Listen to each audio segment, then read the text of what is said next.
நம சிவாய. உறவுகள் அனைவருக்கும் அன்பு வணக்கம்.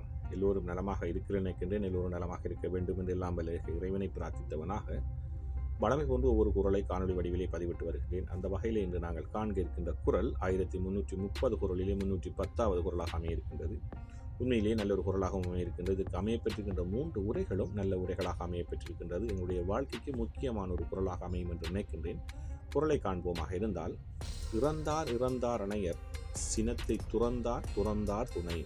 இறந்தார் அணையர் சினத்தை துறந்தார் துணை என்பதாக அமைந்திருக்கின்றது. இதற்கான முதலாவது உரையை பார்ப்போமாக இருந்தால், சினத்தின் அளவு கடந்து சென்றவர் இறந்தவரை போன்றவரே. சினத்தை அடியோடு துறந்தவர் துறவர்க்கு ஒப்பானவர். சினத்தின் அளவு கடந்து சென்றோமாக இருந்தால், கோபத்தின் உச்சிக்கு சென்றோமாக இருந்தால், எங்களை அந்த கோபம் அந்த சினம் எங்களை அழித்து விடும். அதனால் தான் சொல்லியிருக்கிறார், சினத்தின் அளவு கடந்து சென்றால், எல்லை மீறி சென்றால் நாங்கள் இறந்தவர்களை இருந்தும் இறந்தவர்களே என்பதாக குறிப்பிட்டிருக்கின்றார்.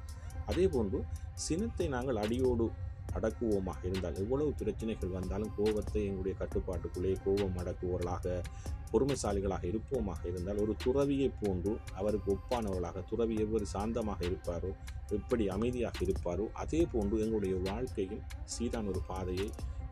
சீரான பாதையில் செல்லும். அதைத்தான் சொல்லியிருக்கின்றார். துறந்தார், அதாவது சினத்தை அடியோடு துறந்தார் துறவிக்கு ஒப்பானவர்களாக நாங்கள் வாழ முடியும் என்பதாக சொல்லியிருக்கிறார். அதே போன்றுதான் கலைஞர் அவர்களும் இறந்தார் அணைய சினத்தை துறந்தார் துணை என்ற குரலுக்காக அதே போன்ற ஒரு உரையை தந்திருக்கின்றார்கள். எல்லையற்ற சினங்கொள்பவர் இறந்தவர்க்கு ஒப்பானவர். சினத்தை அறவே துறந்தவர் துறவிக்கு ஒப்பானவர். அதிகூடிய கோபம் எங்களை அழித்துவிடும். ஆகவே சினமடக்குவர்களாக பொறுமைசாலிகளாக இருப்போமாக இருந்தால் எங்களுடைய வாழ்க்கையிலே வெற்றியான வாழ்க்கையை நாங்கள் வாழ முடியும். அதை அழகாக ஒப்பிட்டு சொல்லுகின்றார். ஒரு துறவியை போன்று எங்களுடைய வாழ்க்கை இருக்குமாம். அதாவது துறவிக்கு ஒப்பானவர்களாக, சாந்தமானவர்களாக, அமைதியானவர்களாக, நேர்மையானவர்களாக, உண்மையானவர்களாக நாங்கள் எங்களுடைய சுனமடக்குவர்களாக இருப்போமாக இருந்தால் எங்களுடைய வாழ்க்கை சீரான வாழ்க்கையாக, நல்ல ஒரு உயர்ச்சியான வாழ்க்கையாக இருக்கும் என்பதைத்தான் கலைஞருடைய உரையும் அழகாக சொல்லி இருக்கின்றது. அதே போன்றுதான் சாலமன் பாப்பையா அவர்களும் இறந்தார் அணையர் சினத்தை துறந்தார் துணை என்ற குரலுக்காக மிகவும் சற்று விரிவான ஒரு உரையை தந்திருக்கின்றார்கள். பெருங்கோபம் கொண்டவர் இருந்தாலும் இறந்தவரை போன்றவரே. பெருங்கோபம் கொண்டவர் இருந்தாலும் இறந்தவரை போன்றவரே.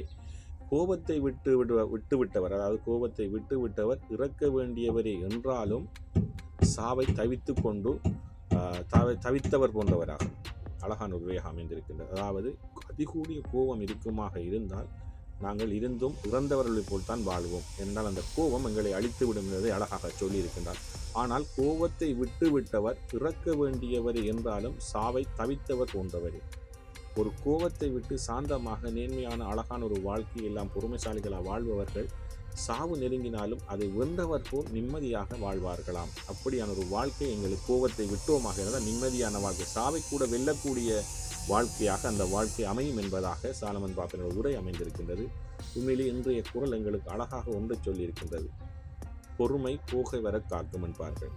கோபம் எங்களை அழித்து விடும். எங்களுடைய சினம் என்பது எங்களுடைய சிரத்தையே கொய்து விடும் என்பார்கள்.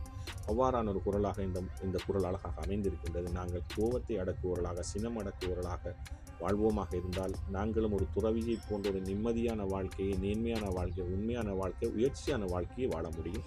அழகான ஒரு குரலாக அமைந்திருக்கின்றது. எல்லோருக்கும் இந்த குரலை உள்வாங்கி இன்றிலிருந்து எங்களுக்குள்ளும் சினம் அடக்குவர்களாக, கோபம் கொள்ளாதவர்களாக எங்களுடைய வாழ்க்கை பாதையை நாங்கள் நடத்தி செல்வோம்.